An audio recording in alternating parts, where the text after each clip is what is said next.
This video will walk you through the process of considering the feasibility of conducting a post-marketing database study with Pmda. When it comes to implementing additional safety specifications, do you often struggle to decide between a drug use result survey and a database study?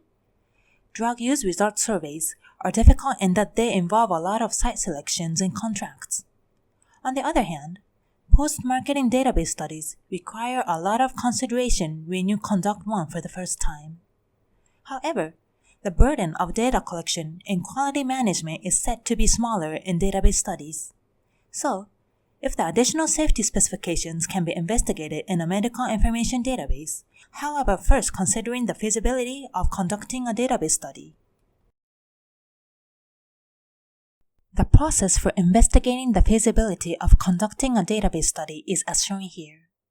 It is important to have a good understanding of medical information databases in general, as well as the characteristics of the database you are considering using. You will also want to take the purpose of use into account when considering the usability of the database. The slide showed some of the strengths of Pmda. Make sure you fully understand the characteristics of Pmda when considering whether to use it. We think you can start conducting a feasibility assessment within your company before the approval application. The following slides divide the feasibility assessment process until approval into 4 steps and show you how you can use supporting data for Pmda in each step. In step 1, at the time you are investigating the feasibility of a database study and considering what database you want to use, the basic information posted on the website is useful in confirming the availability of the data elements you plan to use for outcomes and covariates and checking whether the database includes patients to whom the target drug has been prescribed. Under basic information, you can find examples of data elements from database for Pmda, as well as adoption standardized codes, laboratory test items, a result of tabulation by disease or injury, and by drugs and annual units. Approximate values such as number of patients to whom the target drug is prescribed can be confirmed from the drug summary table under basic information. In step 2, in order to investigate in further detail, you will be asked to first complete the procedures for obtaining detailed information if you want to check the actual storage rate of the data elements you plan to use for outcomes and covariates, or confirm the standardized codes actually assigned to the laboratory test item you plan to use. The form you will need to submit is posted on the website. Please take a look at it. Detailed information will be provided after conclusion of the confidentiality agreement. In step 3, at the stage where you are considering what database to use in investigating the feasibility of your candidate databases, it may be necessary to confirm how many patients the outcomes you want to investigate occurred in. In this case, please use aggregate information 1. After concluding the confidentiality agreement, please submit the form you will find posted on the website. We provide information of the number of patients who are prescribed the target drug and the number of patients diagnosed with certain injury or disease. Not only that, typical cross-tabulation is possible for drug and injury or disease and for injury or disease in lab test.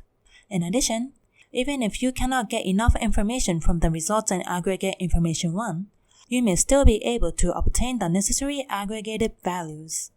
Please consult us. This is a specific example of aggregate information 1.